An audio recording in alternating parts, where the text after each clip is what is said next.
What's up, JT squad out there? How are we doing? This is the video you guys have all been wanting.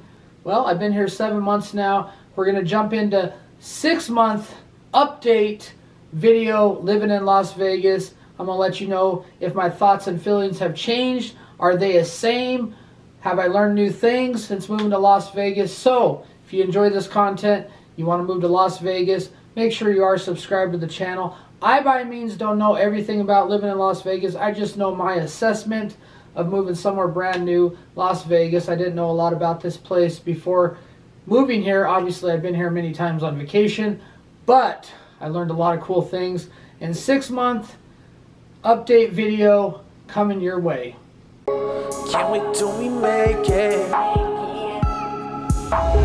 Fake it. It's the life of JT. He gon' keep it real, what he's thinking. Hey. Can't wait till we make it. Keep it 100, we don't fake it. Hey. The number one thing in this video I want to discuss about moving to Las Vegas, if you have plans to move to Las Vegas, if you've been thinking about moving to Las Vegas, the number one thing I want to talk about is jobs. Because it's not as easy as a lot of people think to get a job in Las Vegas. You would think it's easy, but I think since the pandemic hit, now they're actually starting to open up restaurants to 50% capacity, which is really good news. But I know a lot of the restaurant industry jobs start out at part-time. Now, if you're a waiter on the Strip or a real fancy steakhouse or something like that, that would be great. Because even if you work part-time, you can make enough for a full-time week's pay sometimes with the tips and everything like that. But I want to emphasize to everybody out there, if you plan on moving to Las Vegas, try to have a job lined up. My mom was a manager at a restaurant, and she's gotten different jobs here and there, but they've been giving her like real low hours, non-available shifts that she works and stuff like that. So as far as like moving to Las Vegas, make sure you do have one lined up. And I do recommend working at Amazon, because it wasn't that hard to get in on the job. You make $15-30 an hour to start off with. You get a raise every 6 months. It's guaranteed full-time hours. You're not going to have to mess around with, okay, hopefully this week I can pay my rent because I have 20 hours a week. You know you're going to get your 40 hours and some. They've been doing voluntary extra time recently, so you can volunteer for extra days if you really need the money. You just can't go past the 60 hours. That's my number one thing. Now we're going to get into some other things I've learned about living in Las Vegas the last 6 months, and some of the things that are the same for my first 3-month assessment, and some are completely changed and totally different. Next thing I want to talk about is the crime in Las Vegas. It has died down a little bit in the last 3 months from my last video, but it still has weird spikes up and down of crime in Las Vegas. A bunch of carjackings are going on as of lately, so make sure you always lock your car. Don't roll down your window for people that are just randomly walking up to your car. And just the due diligence you need to have when living in a big city with crazy things going on like Las Vegas. But for the most part, the crime has died down a little from the last 3 months that I mentioned.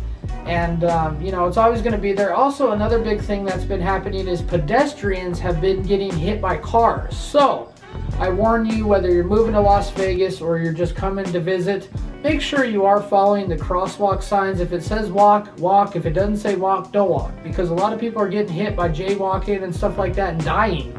So, make sure you're kind of being cautious of the street signs and the lights and everything like that, because I seen one lady run across the strip, and almost get creamed by a car. So make sure you're definitely following all the street laws and the pedestrian walks and everything like that. But the crime, it's up and down here, I noticed in the last 6 months. First it was real high, now it's kind of going down. But then an security officer at the Wynn got killed in the parking garage the other day. So things happen. Someone got shot on the Strip one day. That happens more than I remember ever, but it has died down the last 3 months. Next, let's talk about housing in Las Vegas. So the best areas still for me are Henderson, like Green Valley Ranch, and then like Summerlin, Spring Valley, and stuff like that. So on the west side, I live on the west side, and Summerlin over here. That's probably one of those two nicest areas that you can move. Obviously, there's other nicer places, and it's kind of strange in Las Vegas because you can literally be going down one street, and half of the street is really ran down, and the other half is real ritzy and nice. So you just kind of got to do your research as far as where you want to live, you know, the kind of areas and everything like that. And also, a lot of these apartments want 2.5 times the rent as an income. So think about that too when you do plan on moving here and you don't have a job lined up. You definitely need a job lined up, because even getting this apartment, I had to use some of my YouTube salary, even with my Amazon job, which I don't make that much on YouTube, but I made a little bit, kind of put me over the top to rent this apartment, put it in my name all by myself. So think of that too when you're moving to Las Vegas, where you want to live, and definitely have to have a job lined up because you need 2.5 times. And to move in this apartment, I had to pay $4,000 up front. I kid you not, with mom's pet deposit, first and last month rent, and a security deposit. So yeah, I forked out a big bunch of cash to move in this apartment. So make sure you definitely have a job lined up, and that'll take me to our next thing, money in Las Vegas. Like I said, money in Las Vegas, money goes very quick here in Las Vegas. You know, you're putting gas in the car. I personally live in Summerlin, and I got to drive to the north side to go to Amazon, which is like, I think 17 miles every day. And if you're sharing a car with someone and you're getting dropped off, that's 4 trips back and forth. Last month from Summerlin, I spent almost $300 in gas alone. So obviously mom has a bigger van, a bigger vehicle, but still that's quite a bit of money. So you're going to be spending money on gas to get back and forth to work. That's not even recreation, driving to the strip or anything. That's just get back and forth to work. So the gas, the groceries are a little more expensive here than my hometown in Wyoming, which is kind of be expected, but some things are a little bit cheaper. Sometimes you can get some deals on meats. Like I suggest going to Winco or getting an Albertsons ad on Wednesdays. The ads come out, and try to get your food that way, because that's definitely going to save you a lot of money. Also, if you are a gambler, like I like to gamble, I've learned to do recreational gambling, I call it. You don't expect to win any money when you go to the casino. Now, some people can go in the casino every time and win. They just have that kind of luck. Me personally, not me. Like, what I try to do is save a little bit of money each month and put it aside and go to the casino. And if you lose, you lose. If you win, cool. You can add it to your gambling funds for the next time you go. But you got to kind of pick and choose, you know, the amount of money you spend in Las Vegas. I do suggest making your own meals, because yeah, I love to go out. We have a food review channel. If you haven't subscribed to Sin City Food Reviews, definitely subscribe to that channel. But I do suggest minimizing your going out to eat, because it's fun, it's great. And if you do find a place, try to find a cheaper spot. Like we just found Ocean One Bar and Grill at Planet Hollywood, $5 lunch meals from noon to 5 p.m.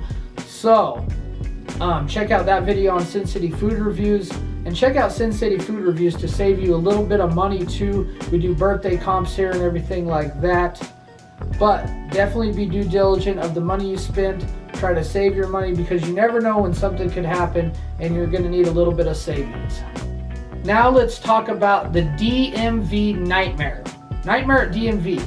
So when we first moved here, trying to get our license switched over, mom's new tags on her car because she had Wyoming tags, registration, insurance. You know, here you have to get smog test. Where I lived, you didn't have to get a smog test. You got to get a vehicle inspection. All these you didn't have to get in Wyoming. You just registered your car, got your plates, and you were good to go. Also here, they don't print off the driver's license at the facility. So you have to have those shipped to your house, which is crazy. A big city like Las Vegas, not being able to print off your license right then and there. In South Carolina they could, and Florida they could. So the DMV, if you try to set up an appointment, it's going to take you quite a while, to be honest, to get into your appointment. So I do suggest, and it sounds like really crazy, but I suggest doing a walk-in. And every day of the week, Monday through Friday, I believe, they do walk-ins, but they open at 7:30 or 8 o'clock. You got to be there at 6. I kid you not. Me and mom just did a walk-up, and of course I forget my birth certificate, so I can't get my license. And mom stood in line 6 hours. And here's another thing. If you're gonna get a smog test, just wait till you go to your DMV to get your registration and stuff, or that same day, because we got a smog test thinking it would last a year, well, it only lasts 90 days. So we literally had to go across the street, which was awesome that they had a smog testing place right across the street. Mom got a little ticket to go back in to get her plates and registration and everything like that, but we had to go get another smog test, which after you get your registration, that does last a year. But the DMV is going to be a nightmare. I suggest you trying to get in there immediately as soon as you move into a place and have an address and everything like that, because you try to schedule that appointment and the likelihood of you getting in that appointment is very slim. Like, we scheduled an appointment 4 months ago and we're just about to get our appointment in 2 days, but we already did the walk-in, got mom's tags and plates and everything like that. Which takes us to the next thing, the people of Las Vegas. How do people treat you in Las Vegas being an out-of-stater versus a local?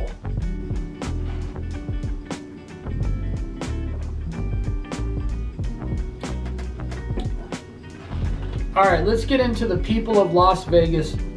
I know in my last video I mentioned people are very rude, inconsiderate, and stuff like that. Now, this is the funny part.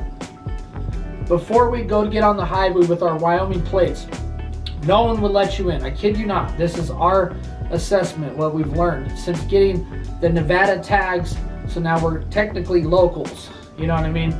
But when we go to get on the highway now, people let you in. They wait, oh, come on, you can go in, go ahead. You know, so we do see a big difference.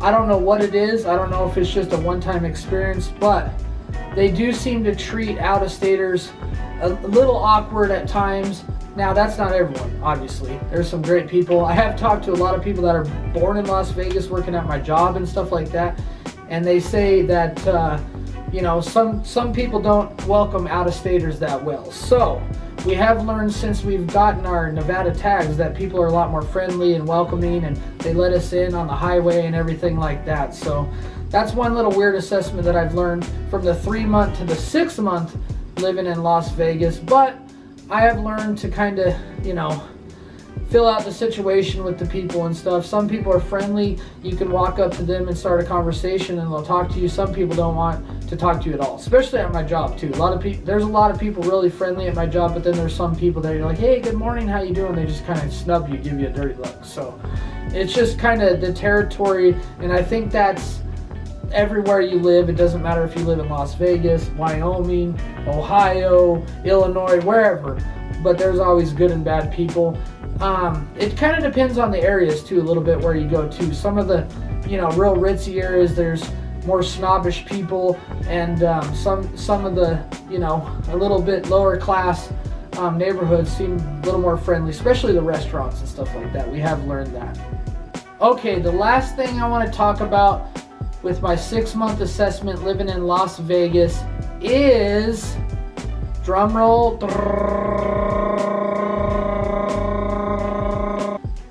take a drink first.